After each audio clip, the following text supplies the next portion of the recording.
నమస్తే, welcome to our channel. నేను మీ ప్రియాంకరం.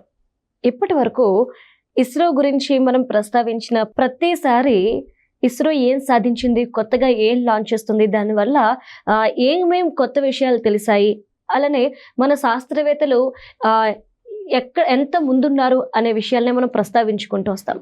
కానీ మొట్టమొదటిసారి మనం ప్రస్తావిస్తుంది ఏంటి అంటే, వరుసగా కొంతమంది అనుభవజ్ఞులైన శాస్త్రవేత్తలు కావచ్చు, కొంతమంది ఇంజనీర్లు కావచ్చు, వీళ్ళంతా ఇస్రోకి రాజీనామాలు చేస్తూ ఉన్నారు.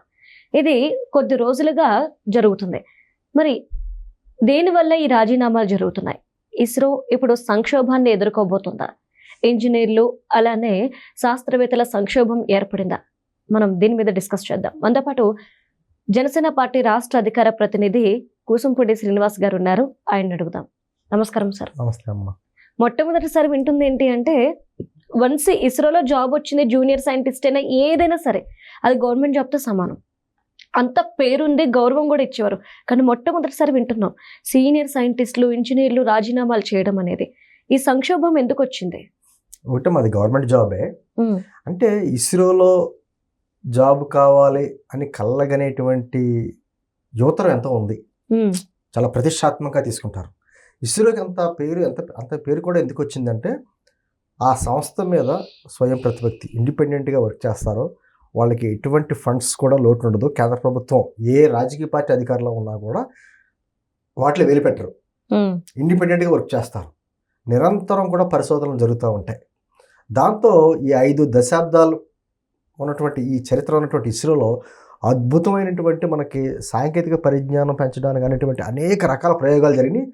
చాలా వరకు సక్సెస్ అయినాయి. సరే, ఫెయిల్యూర్స్ ఉంటాయి, బట్ ఏంటంటే చాలా వరకు సక్సెస్ అయినాయి. ఇప్పుడు ఇస్రో అంటే కేవలం ఏదో ర్యాకెట్లు ప్రయోగిస్తారని చెప్పారు. అంటే దానివల్ల ఒక పక్కన సాంకేతికంగా ఇన్ని రకాల ఉపయోగించుకోవాలి. పర్యావరణం గురించి కావచ్చు, ఖచ్చితత్వం కరెక్ట్గా ఉండేలాగా, మిలిటరీ పర్పస్గా కావచ్చు, అనేక రకాలమైనటువంటి సాంకేతికతను ఉపయోగించుకోవడానికి అక్కడ ప్రయోగాలు జరుగుతూ ఉంటాయి. సరే, ఇస్రోకి సంబంధించినటువంటి బ్రాంచ్లు మనకి రావు స్పేస్ సెంటర్ ఉంది బెంగళూరులో, తర్వాత ఏమో విక్రమ్ సారాభాయ్ సెంటర్ కేరళలో, త్రివేంద్రంలో. అయితే ఈ మధ్య కాలంలో చాలా అంటే ఏ గ్రేడ్ సైంటిస్టులు అంటారు, సీనియర్ మోస్ట్ సైంటిస్టులు అంటారు కదా, వాళ్ళు కొంచెం మించి 150 నుంచి 200 మంది, కొంతమంది విఆర్లు తీసుకున్న వాళ్ళు, కొంతమంది రాజీనామా చేసి బయటికి వెళ్ళిపోవడం లాంటివి జరుగుతున్నాయి. అన్నీ కేంద్ర ప్రభుత్వం ఎలర్ట్ అయిందమ్మా. ఎందుకంటే ఒక పక్క నుంచి మనకి చంద్రయాన్ 1 సక్సెస్ అయ్యాం, చంద్రయాన్ 2, 3, 4 అని రకరకాల ప్రయోగాలు చేయడానికి, చంద్రుడి మీద కూడా మానవుని పంపేటువంటి ప్రయోగాలు చేయడం, మంగళయాన్స్, ఇవన్నీ కూడా ఒక అద్భుతమైనటువంటి కార్యక్రమాలకి మనం పెట్టుకున్న టైంలో అనుభవజ్ఞులైనటువంటి సైంటిస్టులు అందరూ బయటకు వెళ్ళిపోతే కొంచెం కష్టమే. కొత్తగా సైంటిస్టులు తీసుకోవడం వేరు, దొరుకుతారు, బట్ ఏంటంటే అంత సీనియారిటీ ఉన్నటువంటి సైంటిస్టులు అందరూ బయటకు వెళ్ళిపోతే కొంచెం ఇబ్బందికర వాతావరణం వస్తుంది. సార్, దాదాపు 14,600 మంది ఎంప్లాయీస్. సరే, 100-150 మంది వెళ్ళిపోతే ఏంటి అనుకుంటాం, కానీ ఆ 150-150 మందిలో సీనియర్స్ ఉన్నారనుకోండి, ఇబ్బందికర వాతావరణం. ఒక పక్కన ప్రయోగాలకు ఇబ్బంది కలుగుతుంది. కొన్ని వేల కోట్ల రూపాయలు ఇన్వెస్ట్ చేస్తూ ఉంటుంది భారత ప్రభుత్వం. అందుకనే భారత ప్రభుత్వం వెంటనే అలర్ట్ అయ్యి కొన్ని కండిషన్స్ అన్నీ పెట్టి చేసుకుంటూ వస్తున్నారు. అందులో ఏమైందంటే అసలు ఈ పరిస్థితి కారణం ఏంటంటే, 2023లో మనకి ప్రైవేట్ పాలసీ ఒకటి తీసుకొచ్చింది సెంట్రల్ గవర్నమెంట్. అంతే, అంతరిక్ష ఆ రంగంలో కూడా ప్రైవేట్ని ఎంకరేజ్ చేయడానికి. దాంతో ఏమైందంటే, ప్రైవేట్గా 300 నుంచి 400 ఈ బయట కంపెనీస్ స్టార్ట్ అయినాయి. కంపెనీస్ ఎప్పుడైతే స్టార్ట్ అయినాయో దీంట్లో ఉన్న వాళ్ళందరూ ఇప్పుడు సీనియర్లు అందరూ వాళ్ళకి అవసరం వచ్చారు ప్రైవేట్ సెక్టార్లో. ఓకే. దాంతో ఏమవుతుందంటే శాలరీస్ గవర్నమెంట్ ఇప్పుడు మన ఇస్రో ఉంది, ఇస్రో చీఫ్కి 2.5 lakh అట పర్ మంత్ శాలరీ. 2.5 lakh అంటే జీతాలు చాలా తక్కువ.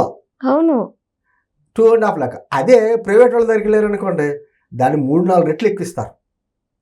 కంపేర్ టు ఇప్పుడు నాసా ఉంది, నాసాలో యావరేజ్న మనకి కంపేర్ చేసుకుంటే మన ఇండియన్ రూపీస్లో 70 నుంచి 75 లక్షలు పెర్ మంత్ వస్తుంది వాళ్ళకి, 1.5 crore వరకు. మనకి ఇక్కడ 2.5 lakh హైయెస్ట్ ఉంది ఇక్కడ. కష్టం.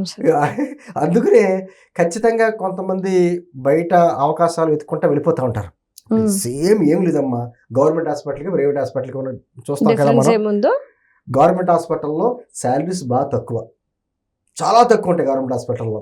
అందుకని ప్రైవేట్ హాస్పిటల్స్, కార్పొరేట్ హాస్పిటల్స్లో వాళ్ళకి ఏం కావాలి, డాక్టర్ ఎక్కువ జీతాలు తీసుకుంటూ ఉంటారో వాళ్ళకి టార్గెట్లు పెడతారు. అవును.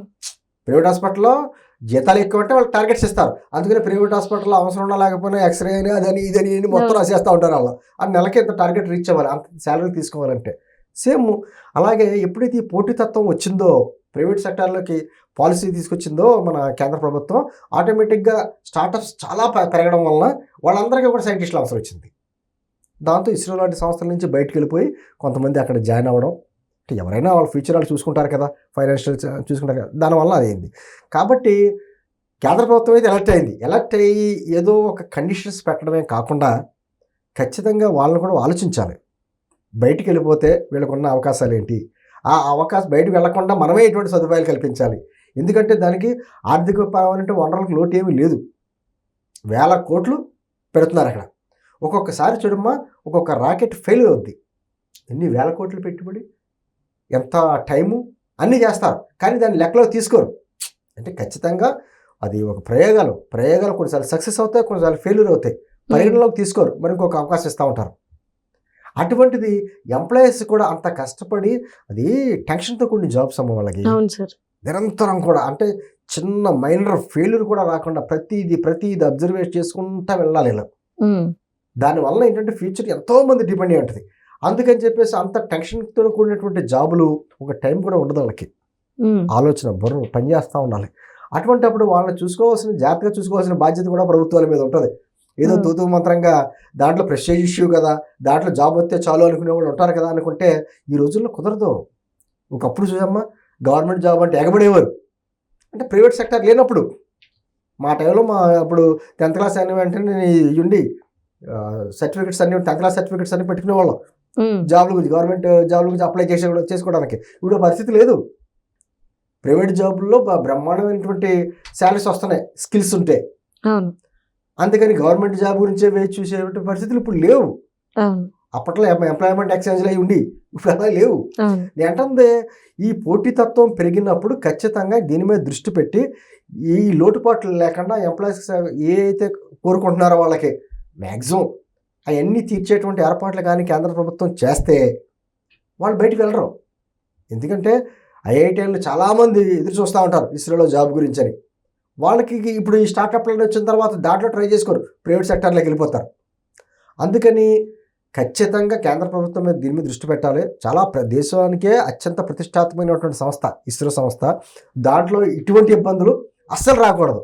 ఇప్పటివరకు మనం విజయాలు, వైఫల్యాలు, ప్రయోగాలు ఏం మనకు తెలుసు కదా, కానీ ఇటువంటి ఎంప్లాయీస్ గురించి ఇటువంటి ఇబ్బందులు వస్తాయన్నమాట మొట్టమొదటిసారిగా వింటున్నాం.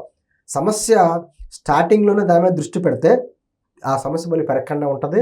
ఖచ్చితంగా ఇస్రో ప్రతిష్టాత్మక మాత్రం భంగం కలగకుండా చూసుకోవాల్సిన బాధ్యత కేంద్ర ప్రభుత్వమే ఉంది. Right. Thank you so much sir.